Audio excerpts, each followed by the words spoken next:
Hey guys, here with a Tachikaze premium deck profile. We'll just get right into it.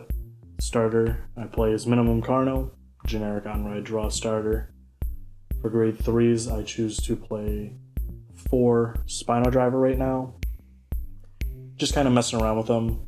If you go first and you have to ride them, the ability to gain a second marker while multi-attacking and passing out some small power can be nice. The rearguard skill can come up if you have to call him down as a rearguard in a pinch. Just more gauges on the board. So I'm just messing around with them, testing them right now. And I've been liking them. For the second grade 3, I play 4 Dino Chaos. I like the superior ride. If you open decent enough, it's not such a minus. And the fact that you can stride on your opponent, grade 2, it's just a big win con, and it can just blow out some games and steal some games that you probably shouldn't win, which is why I like it. And if you don't see it, it's not the worst thing. So moving on to grade 2s, I choose to play 3 Regiodon. Feel like that's the correct number. He's a gauge creator, and when he's retired, you can call one of his gauges to rearguard, so he helps extend your combos. And one way to help extend that is 3 Megarex. He's here because he's free for the 1-for-1, and in later game you can give him some power by gauging him for the counterblast. It doesn't come up too often, but it's nice if you can use it. For the next grade 2, I play 3 Spinal Extort. Another way to combo off is a 1-for-1 that gives you a multi-attack. And I really like him, but the counterblast can become a hefty cost later in the game. And last grade 2 I run is 1 Dilophopyro Pyro. I really like the fact that if you call him off of a gauge, he's a 19k.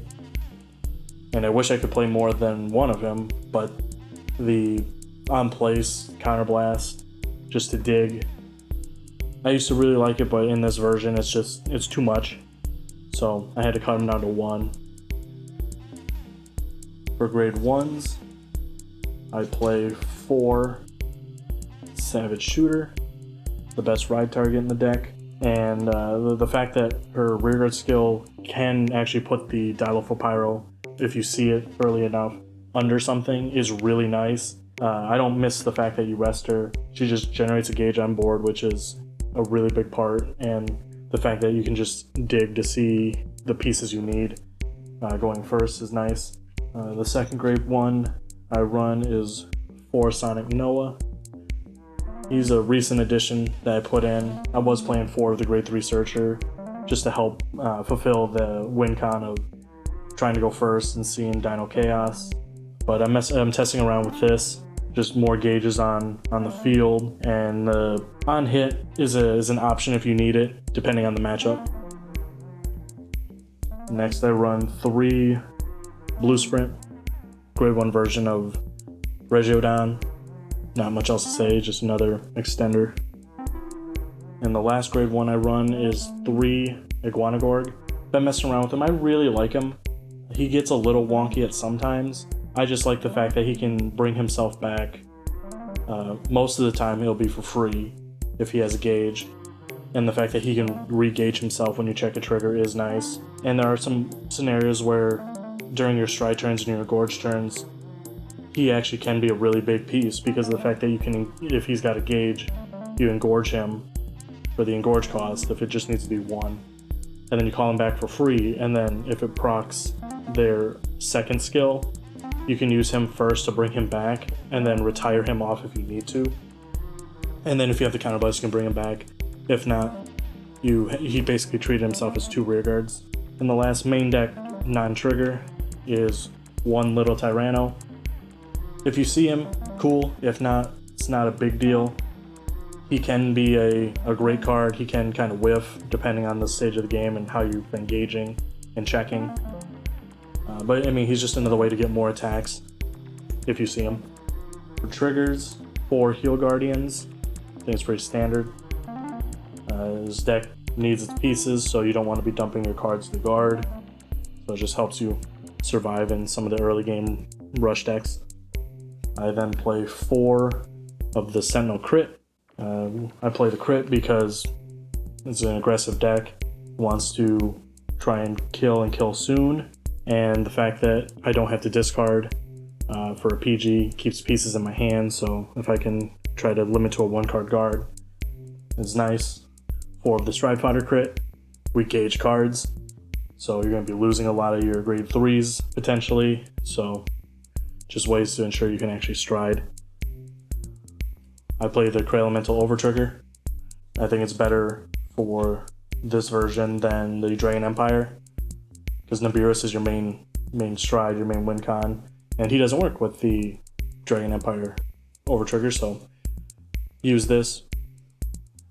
It's an Overtrigger. And then lastly, 3 stands. The stands are kind of new. I was playing the Move to Soul crits, but I like the fact that this can thicken your deck by a card, and then you draw a card. Give power could come up in some scenarios depending on your matchup, and just randomly hitting a stand here and there can just catch your opponent off guard, so that's why I play it. Moving on to the G zone, 3 Nibiru's. I think 3 is fine. I don't think you need 4, for the main reason that you'll go into the first one, you'll flip the second one, do your combo, and then if you have to stride into a second one, you're probably going to flip something else, because you're never going to go into a third one. Because if you're going into the second, you're close to deck out most of the time, and so that's why I feel 3 is fine. 2 Dogma. I still play the 2 Dogma. He's free, and there's some scenarios where you get a wonky hand in field, and eating 5 is more beneficial for the restand than Nibiru's, with having to eat 1 and then eat 5 rears and or gauges. So there have been some wonky hands that I've had where this is why he's in here. It doesn't come up very often, but it's just nice to have. We have the room. Kind of tech choice for me. I play 1 Twin Tempest. The odd scenario, the odd matchup it comes up to just board wipe is nice. If not, just nice flip fodder. I play 1 Gigantoraptor. I've never actually went into him. This build is not like Anger Blader, Sweeper kind of build, so I don't get much use out of him, but he's in here as a one of in case a scenario does come up. 2 Devastate. Devastate is a fine card. If you can first stride it, there are some interesting ways you can actually go about it. If you're worried about your Nibiru's not being enough of a plus and you're going to have to -2 hard, Devastate is a solid card. The fact that you can proc a first stride on your own with just 2 rear guards if you have enough gauges is nice, because he doesn't look for rear guards going, he looks for cards. So if you eat a rear guard that has 2 gauges, it's 3 cards going to the drop zone, so you get his full effect, which is very nice. And then I play the 1 Progenitor. I don't have a Drachma. It'd probably be a Drachma if I had one, but I don't really see many scenarios where I go into either of them. So it's in here just because I have the space. Same with the 1 GV8. If you get there, cool. If not, it's no big deal. And then lastly for the G guards, I play 3 Genga and 2 Bullish Primer. Genga is your best G guard. It procs some of your skills. And Bullish Primer is your big G guard. I don't run Dismal. There's not too many things I really need to protect from attacks in the battle phase that I can't just sack off. And I don't run the Filter G guard because just never really see a scenario where it comes up too often. Normally if I'm G guarding, I'm trying to survive. And that's the deck profile. Thanks for watching.